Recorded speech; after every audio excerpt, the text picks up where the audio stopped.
तो ये है हमारी टेस्ला की इसको मैं रखूंगा यहाँ पर और ब्रेक प्रेस करूंगा तो गाड़ी हमारी स्टार्ट हो गई है।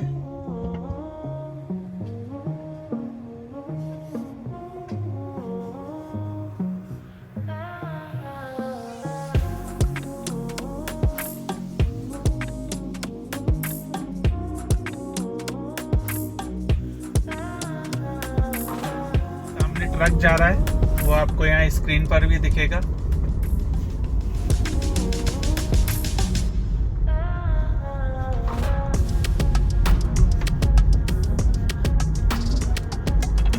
ये अभी ऑटो पायलट मोड पर चल रही है, वहाँ पर स्पीड लिमिट 80 है तो 80 पर ही इसने खुद को एडजस्ट कर लिया है। तो मैं यहाँ से हाथ हटा लेता हूँ स्टीयरिंग से।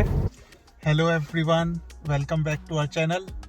तो जैसा आपको पता है, अगर आपने मेरी लास्ट वीडियो देखी है, तो अभी हम कार की हंटिंग कर रहे हैं। नई कार हमें खरीदनी है, तो हमने अभी डिसाइड किया है कि इलेक्ट्रिक कार ही बेनिफिशियल है, जो कि कॉस्ट इफेक्टिव भी है और सारे जो भी नए नए फीचर्स हैं वो इलेक्ट्रिक कार्स में अवेलेबल हैं और थोड़ा प्राइस भी कम है, गवर्नमेंट भी सपोर्ट करती है। तो इसलिए तो लास्ट वीडियो में हमने ऑडी Q4 की टेस्ट ड्राइव ली थी। तो अगर आपने वो वीडियो चेक नहीं की है तो आप यहाँ पर जाकर चेक कर सकते हैं, अभी लिंक आपको दिख रहा होगा। और आज मैं आया हूँ टेस्ला के शोरूम पर। टेस्ला की टेस्ट ड्राइव बुक की है मैंने। तो मैंने टेस्ट ड्राइव बुक की है टेस्ला मॉडल 3 की 1 आवर की टेस्ट ड्राइव, लेकिन मैं आधा घंटे पहले आ गया हूँ। तो मैंने 1.5 घंटे के लिए मुझे कार शायद मिल जानी चाहिए, अगर अवेलेबल होगी तो। अभी अंदर चलते हैं टेस्ला के शोरूम में और वहाँ से अपनी कीज पिक करते हैं।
ये पीछे आपके AC वेंट्स हैं और 2 USB-C चार्जर्स हैं।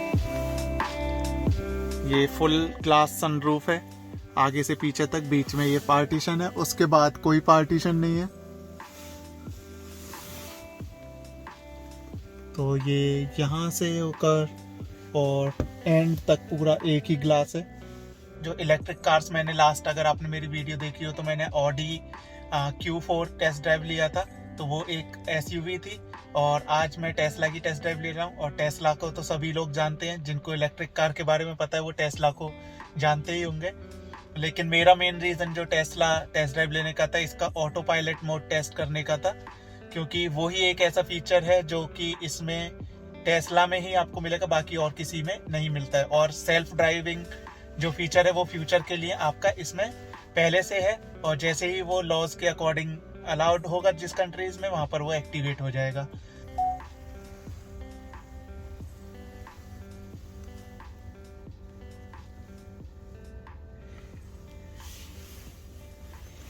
यहाँ पर ये लेफ्ट में बटन है, इसको अगर प्रेस करेंगे तो डोर ओपन हो जाएगा। तो सब कुछ इलेक्ट्रिकली कंट्रोल्ड है। और ये आपके विंडो के बटन्स हैं जो नॉर्मल कार्स में होते हैं। उसके बाद स्टीयरिंग पर कुछ भी एक्स्ट्रा बटन्स नहीं है, पूरा क्लीन है। इसमें केवल ये एक स्क्रॉल व्हील इधर है, एक इधर है, तो इसको ऊपर नीचे भी कर सकते हैं और लेफ्ट और राइट भी कर सकते हैं। तो ये सारे ऑप्शन है इसमें। इसके अलावा मेन जो इसका अट्रैक्शन है वो है ये स्क्रीन, जो 12 इंचेस की स्क्रीन है इसमें, और काफ़ी बड़ी स्क्रीन है। बाकी आप देख रहे होंगे यहाँ पर कोई भी स्पीड मीटर वगैरह कुछ नहीं है, सब कुछ आपको यहाँ पर शो होता है। नेविगेशन, आपकी कार की स्पीड, सब कुछ आपका जो है वो स्क्रीन पर ही है। स्टीयरिंग पर सिर्फ 2 बटन्स हैं और इसके सामने कोई स्पीडोमीटर नहीं है, कोई भी हेड अप डिस्प्ले नहीं है। जैसे मैंने लास्ट वीडियो में ऑडी में दिखाया था कि जो सामने विंड स्क्रीन है वहाँ पर आपको स्पीड वगैरह सब कुछ दिखता है। तो मेन जो इसके फीचर्स हैं वो स्क्रीन के फीचर्स हैं, तो मैं आपको दिखा देता हूँ। अगर आप यहाँ पर ये कार का आइकन सेलेक्ट करेंगे तो ये है आपका auto pilot mode. Auto pilot में आपका ऑटो स्टीयरिंग की स्टीयरिंग का कंट्रोल कार के पास होगा ऑटोमेटिकली, और आपने जो भी रूट सेलेक्ट किया है, आपने मैप जो लगाया है वो भी आपका नेविगेट ऑन ऑटो पायलट होगा। तो मैप के अकॉर्डिंग ऑटो पायलट मोड में कार आपको आपके डेस्टिनेशन तक पहुंचा देगी। तो आपको कुछ नहीं करना है, खाली स्टीयरिंग व्हील को होल्ड करके रखना है। और ट्रैफिक लाइट्स और स्टॉप साइन कंट्रोल, ये जो फीचर्स हैं ये सारे बीटा फीचर्स हैं, मतलब ये अभी टेस्टिंग में है। तो लोगों को टेस्ट करने के लिए ये फीचर इनेबल किए गए हैं कार में। और ग्रीन ट्रैफिक लाइट जब हो जाएगी तो उस टाइम पे आपको ये, अगर आप नोटिस नहीं करते हैं कि ग्रीन लाइट हो गई है तो आपको एक साउंड सुनाई देगी, तो उसके अकॉर्डिंग फिर आप अलर्ट हो सकते हैं। और फुल सेल्फ ड्राइविंग इनेबल्ड है इसमें। अगर मैं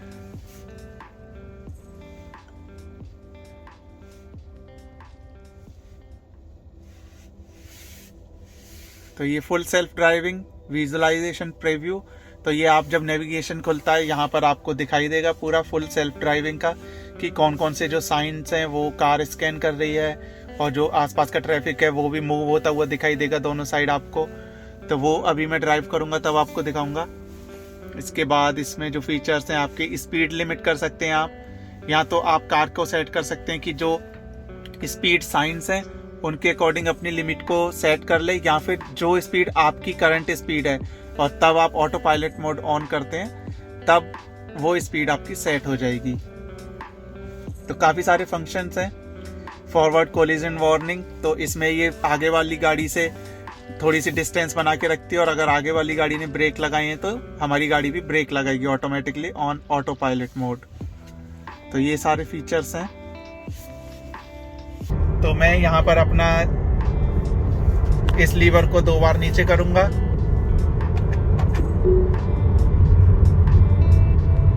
तो यहाँ पर 100 की स्पीड है, मैंने 95 सेट की हुई थी।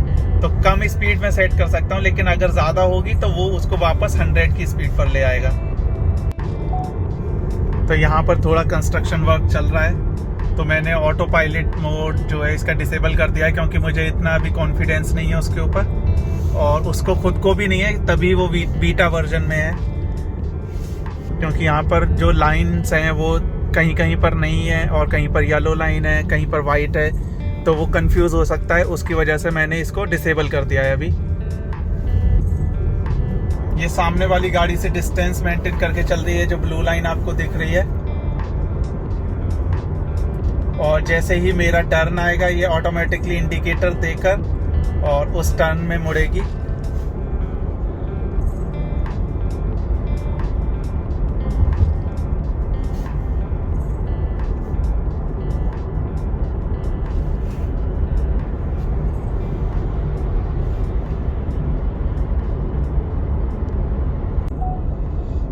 अब टर्न आने वाला है 800 मीटर्स के बाद, तो ये ऑटोमेटिक सिग्नल देगी साइड के लिए, और उसके बाद टर्न हो जाएगी, क्योंकि ऑटो पायलट मोड इनेबल्ड है अभी।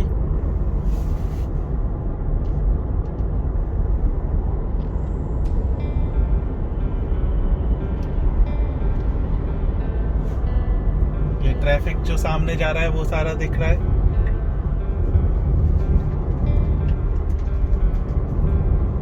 ये ऑटोमेटिकली टर्न हो गई। मैंने लेकिन अभी कंट्रोल अपने हाथ में ले लिया है, क्योंकि मुझे उतना कॉन्फिडेंस नहीं है। तो मेरा मन तो पूरा है टेस्ला लेने का, लेकिन दिव्यांशी का अभी थोड़ा डर है कि ऑटो पायलट मोड या फिर सेल्फ ड्राइविंग जो है वो अभी इतना मैच्योर नहीं है, तो वो उस पर ट्रस्ट कर सकते हैं या नहीं। और उसी फीचर की वजह से मेनली हमें कार लेनी है, तो फिर उसी को अगर ट्रस्ट नहीं करेंगे तो कोई फायदा नहीं है लेने का। तो अभी मुझे तो 100% मैं श्योर हूँ कि मैं ले सकता हूँ। अभी इसका एक थोड़ा हाई वाला मॉडल है जो कि SUV टाइप है और उसका ट्रंक वगैरह और काफ़ी ज़्यादा स्पेस है और प्राइस का डिफरेंस खाली सिर्फ 10,000 यूरो का है। तो अगर मैं इसका हाई परफॉर्मेंस मॉडल लेता हूँ या फिर उसका बेसिक मॉडल लेता हूँ तो दोनों सेम प्राइस में मिल जाएंगे मुझे।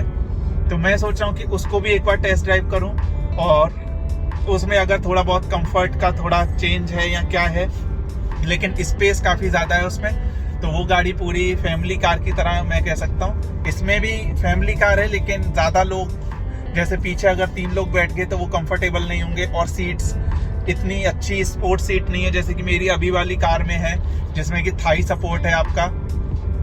तो थाईस को नीचे तक, बिल्कुल घुटनों के नीचे तक सपोर्ट देने के लिए स्पोर्ट्स सीट जो आजकल नए मॉडल्स में आ रही हैं वो नहीं है अभी तक। टेस्ला में अवेलेबल भी नहीं है शायद ऑप्शन, वो मुझको चेक करना पड़ेगा कि अभी आ गया है या नहीं, लेकिन मेरे ख्याल से वो नहीं है। तो सारी बेसिक इंटीरियर है, एक्सटीरियर है, लेकिन जो मेन है वो है इसका दिमाग। तो टेस्ला को कंप्यूटर ऑन व्हील्स भी बोलते हैं कि सब कुछ कंप्यूटर के थ्रू चल रहा है, इसमें सब कुछ सॉफ्टवेयर सपोर्टेड है और कंप्यूटर एक चलता फिरता कंप्यूटर ही है जो कि आपको एक जगह से दूसरी जगह ले जा रहा है। बस आपको आकर ड्राइविंग सीट पर बैठना है और स्टीयरिंग को पकड़ के रखना है। तो अगर कोई इमरजेंसी सिचुएशन होती है जब कार उसको हैंडल नहीं कर सकती तो वो आपको हैंडल करनी पड़ सकती है, तो उस केस में। बाकी ये पूरा कंप्यूटर है, ऑटो पायलट मोड जैसे कि प्लेन में होता है सब कुछ, तो वैसा ही मुझे फील आ रहा है कि सब कुछ कंट्रोल खुद कार ही कर रही है।